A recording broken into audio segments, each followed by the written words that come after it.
Bienvenue dans The Deep Dive. Aujourd'hui, on se lance dans une sorte de quête. La quête de la boîte à outils parfaite. Exactement, la boîte à outils de l'investisseur en France.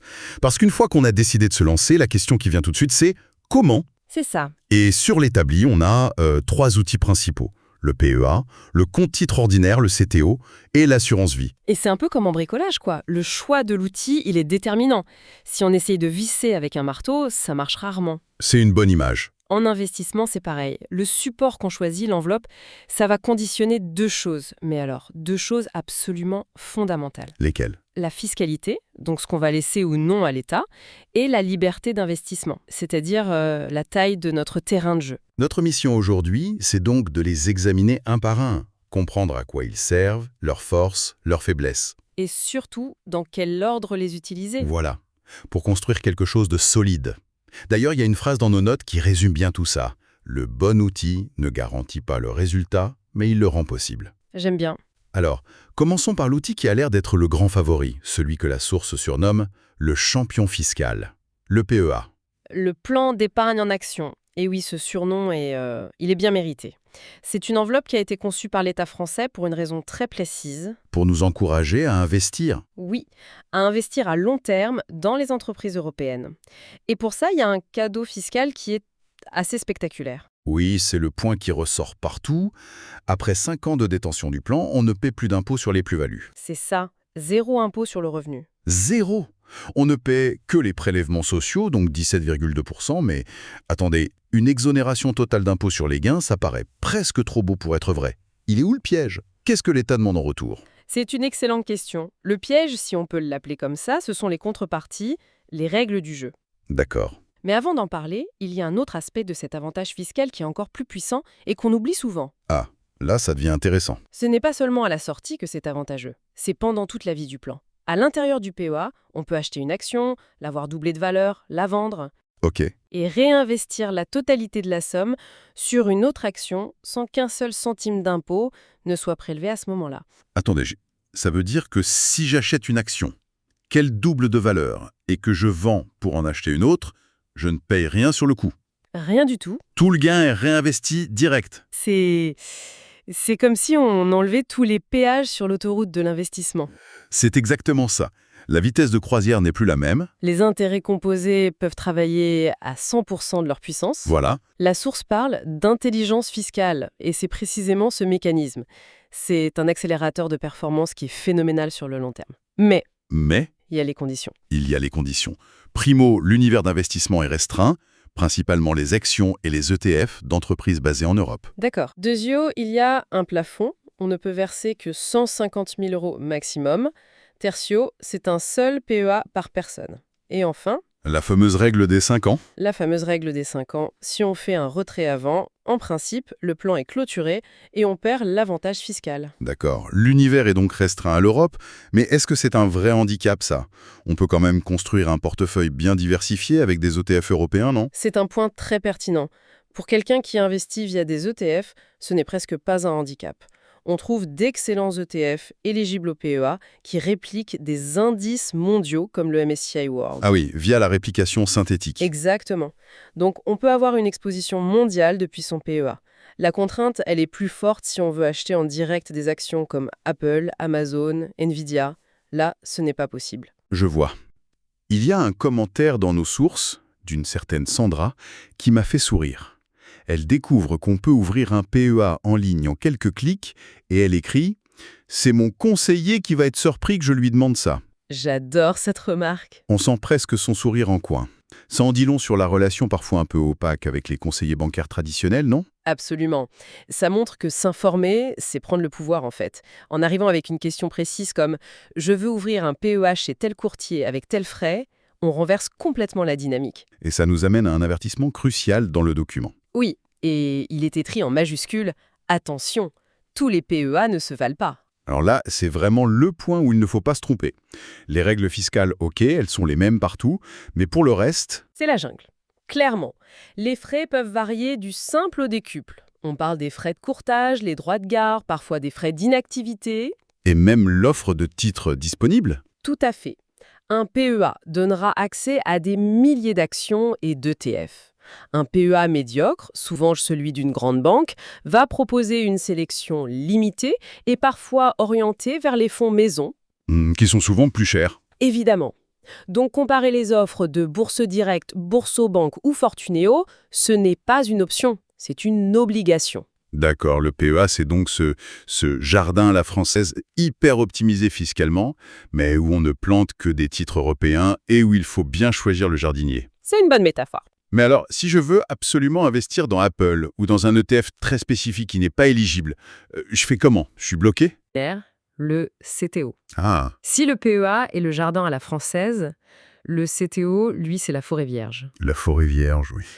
Liberté totale. Liberté totale, ça veut dire quoi concrètement? Ça veut dire accès à tout. Actions du monde entier, des milliers d'ETF, y compris ceux qui ne sont pas éligibles au PEA. On peut investir sur les matières premières. Même les cryptos? On peut s'exposer aux crypto-monnaies via certains produits financiers, oui. Et surtout, il n'y a aucun plafond de versement. C'est le terrain de jeu ultime. La liberté a toujours un prix. J'imagine que le prix à payer ici, il est Fiscal. fiscal. Vous avez tout compris. Avec le CTO, il n'y a pas de cadeau. Chaque plus-value, c'est-à-dire chaque vente réalisée avec un gain, Mhm. est immédiatement imposée. Exactement. C'est le prélèvement forfaitaire unique, la flat tax. La fameuse flat tax. Un taux fixe de 30%. Ça inclut les 12,8% d'impôts sur le revenu et les 17,2% de prélèvements sociaux. C'est simple, c'est prévisible, mais Mais ça veut dire que près d'un tiers des gains part à l'État à chaque fois. c'est ça. Donc, le CTO est l'outil parfait pour compléter un PEA, une fois qu'il est plein, ou pour des investissements spécifiques. Mais là encore, j'imagine qu'il faut bien le choisir, son courtier. Oui, et les sources donnent des critères très pratiques. Le premier, c'est l'interface. C'est vrai. On a des courtiers comme Trade Republic, c'est ultra simple, parfait pour débuter sur mobile. Et à l'opposé, on a des plateformes comme Interactive Brokers. Là, c'est un cockpit d'avion, hein. C'est un vrai cockpit d'avion pour traders avertis, donc il faut choisir selon son besoin. Le deuxième critère, évidemment, c'est le choix d'actifs. Vérifier que les ETF qu'on vise sont bien là. Et le troisième point, celui-là, je pense qu'il parle à tous ceux qui ont déjà passé une soirée à s'arracher les cheveux sur leur déclaration de revenus. L'aide à la déclaration fiscale. Exactement. Ah, l'IFU. L'imprimé fiscal unique. Ça, c'est le document magique qui sauve des soirées entières au mois de mai. C'est un critère essentiel, en fait. Pour avoir déjà dû remplir des dizaines de lignes de plus-value à la main, je peux vous dire que l'absence d'un IFU clair et complet, c'est un vrai deal-breaker. Un courtier qui ne le fournit pas peut vous coûter très, très cher en temps et en tranquillité d'esprit. Ça transforme la déclaration d'impôt en... Gère en véritable casse-tête. Et le dernier critère, bien sûr, le moins sexy, mais peut-être le plus important, les frais. les frais. Le document insiste bien sur comparer les frais d'ordre, de change, d'inactivité. Ce n'est peut-être pas fun. Mais c'est absolument nécessaire. Des frais de change de 1% pour acheter des actions américaines, ça peut paraître peu. Mais si on investit régulièrement, à la fin, ça représente des sommes considérables qui sont perdues avant même d'avoir commencé. Parfait. On a donc nos deux premiers outils. Le PEA, le champion fiscal un peu rigide, et le CTO, le baroudeur libre mais taxé. Il nous en reste un troisième sur l'établi, très connu mais, d'après les sources, souvent mal compris. L'assurance vie, c'est le produit d'épargne le plus répandu en France, mais oui, son nom prête à confusion. Ce n'est pas une assurance décès, c'est une enveloppe d'investissement. On pourrait l'appeler le couteau suisse de l'épargne. C'est ça. Son grand atout, c'est sa polyvalence. En quoi est-elle si polyvalente ? Parce qu'elle permet de mélanger deux mondes dans le même contrat. D'un côté, le fonds en euros. Le côté sécurisé ? Voilà, c'est le matelas. Le capital est garanti par l'assureur, ça ne peut pas baisser, mais ça ne grandit pas très vite non plus. D'accord. Et de l'autre côté, on a les unités de compte. Ça, c'est la partie trampoline du contrat. On peut y mettre des actions, des ETF, de l'immobilier.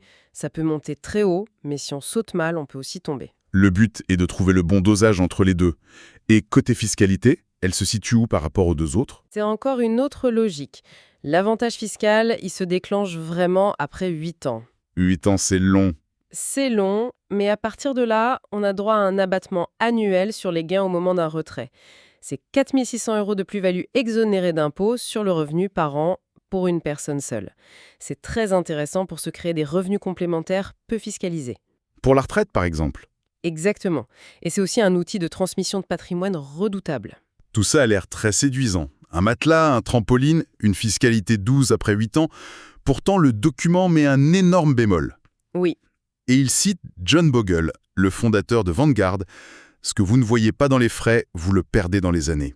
Ouch, c'est une phrase qui fait mal. elle fait mal parce qu'elle touche au point faible historique de l'assurance vie, les frais. C'est ça le problème. Sur les contrats traditionnels, on a souvent une accumulation de frais. Frais sur les versements, frais de gestion annuelle, frais d'arbitrage. Ce millefeuille de frais vient grignoter la performance année après année. Et l'effet cumulé sur 20 ou 30 ans peut être dévastateur. C'est la raison pour laquelle la stratégie proposée dans les sources la met un peu de côté. C'est la raison principale, oui. Donc si on résume la situation, le PEA, le spécialiste de l'optimisation fiscale européenne, le CTO, le généraliste de la liberté mondiale, et l'assurance vie, le couteau suisse polyvalent, mais qui peut être plombé par ses frais. Face à ça, comment on arbitre ? La feuille de route proposée est très pragmatique, très hiérarchisée. L'idée est simple, commencer par ce qui est le plus efficace. Et le plus efficace fiscalement. C'est le PEA. La stratégie, c'est donc de le prioriser, l'ouvrir le plus tôt possible, même avec peu, pour lancer le compteur des 5 ans. Et le remplir en priorité. Le remplir en priorité, exactement. Et une fois que ce PEA est plein, ou si on veut acheter des actifs qui ne sont pas éligibles, On passe au CTO. On l'utilise comme un complément naturel. C'est là qu'on va loger ses actions américaines, son ETF monde. ou tout autre investissement plus exotique. C'est ça. Cette combinaison PEA puis CTO est présentée comme le duo gagnant. On maximise l'avantage fiscal français avec le PEA et on s'offre une liberté totale avec le CTO. C'est un équilibre très puissant. C'est une stratégie très claire. Mais les notes finissent sur une idée qui me semble encore plus importante. Une idée qui va au-delà du choix technique de l'enveloppe. Oui, et c'est sans doute le message le plus fondamental. Le support n'est qu'un véhicule. La plus belle voiture de course ne vous fera pas gagner si vous ne savez pas conduire. J'aime beaucoup cette analogie. La conclusion du document est parfaite. Ce n'est pas le support qui fait la performance, c'est votre discipline, votre stratégie et votre capacité à tenir le cap dans les bons comme dans les mauvais moments. En d'autres termes, choisir entre un PEA et un CTO, c'est important. C'est une question importante, oui. Mais c'est secondaire par rapport à la capacité d'investir régulièrement, de ne pas paniquer quand les marchés baissent et de s'en tenir à son plan sur la durée. C'est une excellente synthèse. Le succès en investissement est un marathon, pas un sprint. La régularité et la psychologie sont les vrais moteurs de la performance, bien plus que les détails techniques de l'enveloppe. Même si bien la choisir, c'est la première étape indispensable. C'est la première étape, exactement.